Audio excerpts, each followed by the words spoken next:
I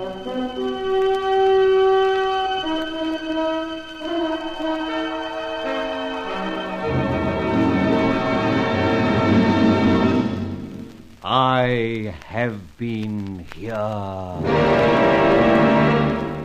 The Grey Goose, Adventures of a Modern Robin Hood.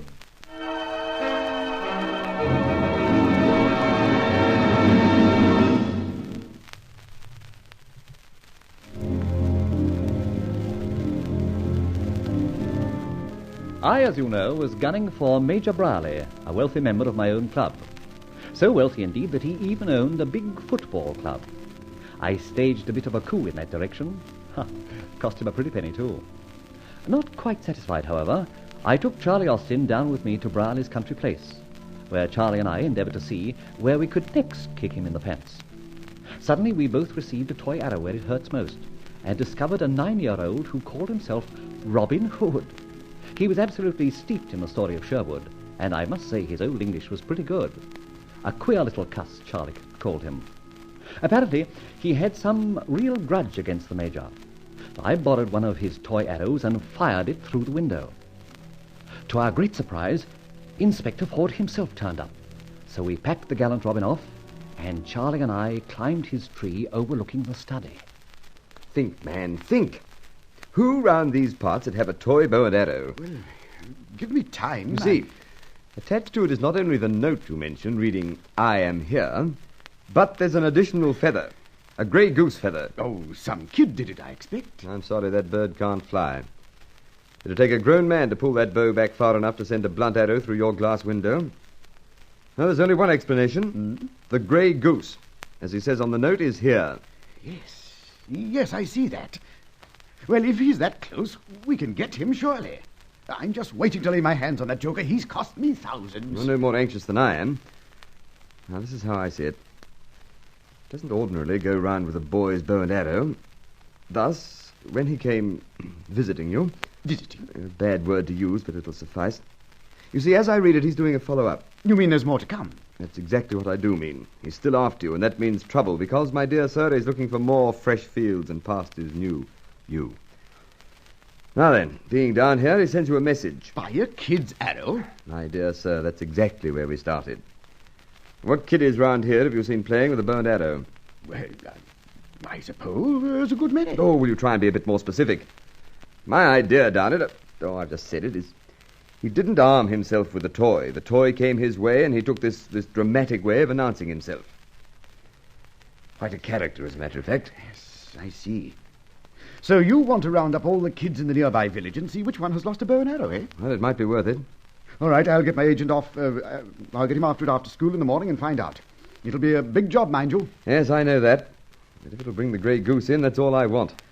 Oh, well, it's very late. It's after midnight. I can put you up if you'd like. No, thanks. It's only 25 miles back to town. I've got a little job to see to in this connection. I'll be along during the morning. Oh, just before I go, I'm going to have a stroll round here. I may pick up something. Well, have a drink before you go. Under the circumstances, no. I think I'd better get back. Pity I hadn't a few men with me. I'd have combed the whole neighbourhood. Found it the scent's as cold as a stone now. What do you intend to do if you find a boy who's lost a bow or sold a bow and arrow? Given away, lost, or stolen, or bought, I'll grill each one. Oh, well, till tomorrow, then. Good night. Good night. Oh, crikey. That's torn it, Mr. Hicks. It has a bit. It'll bring him eventually to our little Robin Hood. And willy-nilly, he'll let the cat out of the bag. We'll hop down from this tree. We've got to find an idea.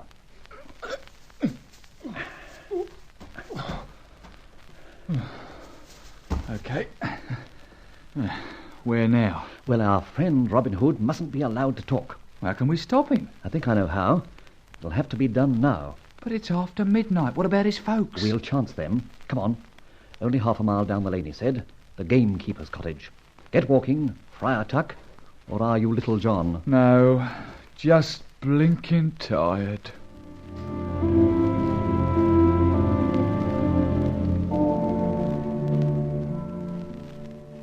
Oh, this is it. Someone's still up, apparently. Who is that? Genuinely a friend, Mrs. Driscoll. I do realize it's terribly late, But I did promise Master Robin Hood that I'd report to him. Oh, Mother, you must open. It's an important message. Hush, Robin, that's nonsense. I'm afraid I assure you, Mrs. Driscoll, it's quite important, as that little stalwart of yours says. Little stalwart indeed, such romantic nonsense. All right, but I really can't see what a call at this hour can mean. A masked man? Yes, for which I'm very sorry. I'm only wearing it to protect you. It may be to your advantage not to be able to recognize me. I'm not coming in. You see, I'll just stand in the shadows and talk. That's his visor he's got down, Mother. That's it, Robin Hood. Just as King Richard was visored when he first returned from the Crusades. Then you must be my liege. That's it, Robin. Now, I have a favor to ask.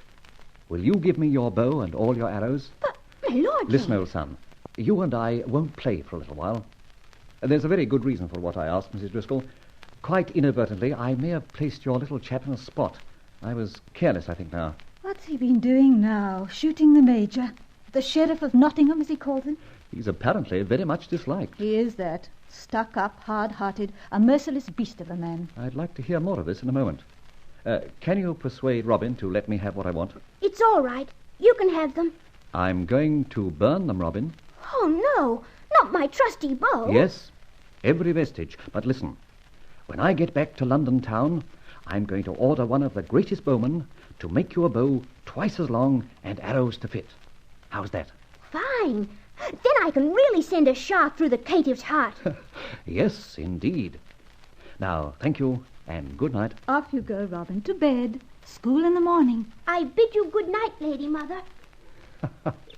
A quaint little soul, that boy of yours. Quaint. I really don't know what to do with him.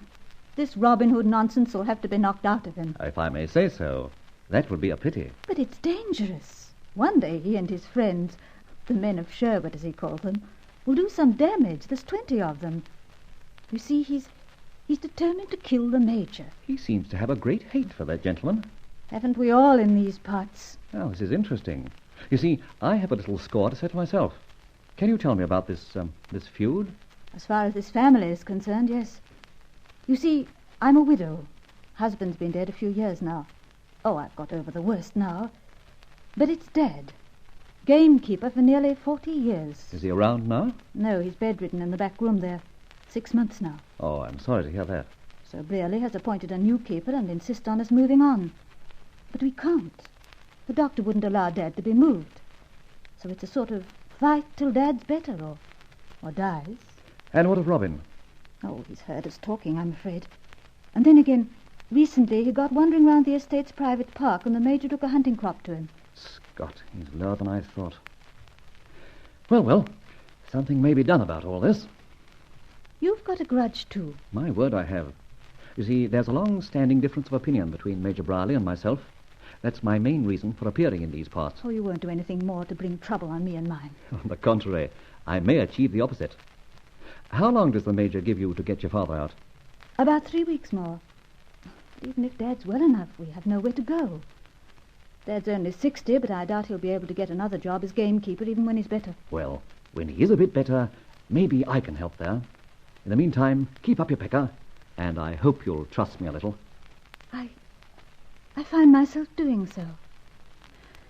Although you have that mask on, you sound friendly. One last thing. If anybody, mind you, asks young Robin if he possesses a bow and arrow, let him be quite truthful and say, a man took them away. Just that and no more. A man took them away. That's most important, except that he never saw the man's face because he was masked. Got that? Yes. You can trust Robin to do exactly as he's told. Good. And now I'll be leaving you. And thank you for not screaming the place down when I first arrived. Good night. You'll be hearing from me again. Good night. You still there, Charlie? Yes, Mr. Hicks. Right. Now listen. Tomorrow morning early, you'll get around the village and buy up all the bows and arrows from every kid who's got one. Aye? There'll be at least 20, maybe a few more. House-to-house calls if necessary. Don't miss a single one. Give each kid £1 or even more. Oh, blimey. I can rascal a bit of loose silver. Oh, confound it, so can I. But I've got to have the money before daybreak. Well, banks don't open until 10. Ah, that's right. Make it all easy. Course. I reckon we could borrow 20 or 30 of the best. For heaven's sake, man. At this time of night? 12:55 a.m.? Reckon this Major bloke could oblige. What the... Oh, for crying out loud, Charlie. Your brain is definitely working. Yes, certainly the Major will pay. What's the idea? Why buy up all the bows and arrows? Let me remind you that I fired a child's arrow through Brierly's window. And we heard the good inspector say he was going to track down the boy who owned the bow and arrow. Yeah, I begin to see. I'm glad of that, because it would lead him to Robin. So now, if every bowman in this neighbourhood says a kind gentleman bought his bow and arrows from him, it can't possibly point to Robin any more than any other boy, see? Crikey. That reminds me of Ali Barber, where the robbers chalk-marked a door and the girl runs after them and puts a mark on all the doors. Yes, Sir Herazade told me herself. However, we haven't time to discuss the Arabian Nights. We've got to finance the arrow purchases, and to achieve that, we do a little spot of burglary on the gallant Major's premises. Up guards and at 'em.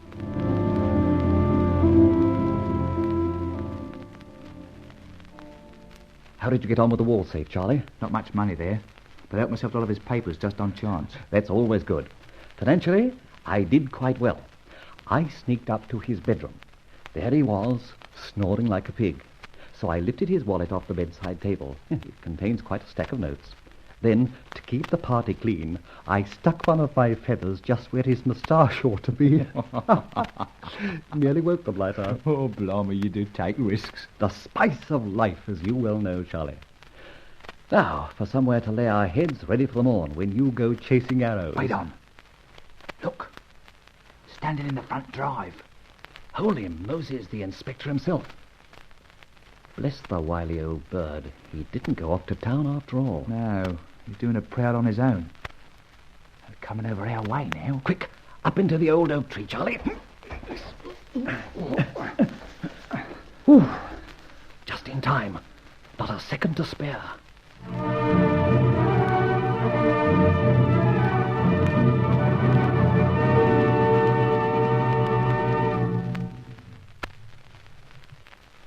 With the inspector in the vicinity and highly suspicious, there'll be some anxious moments for the Grey Goose.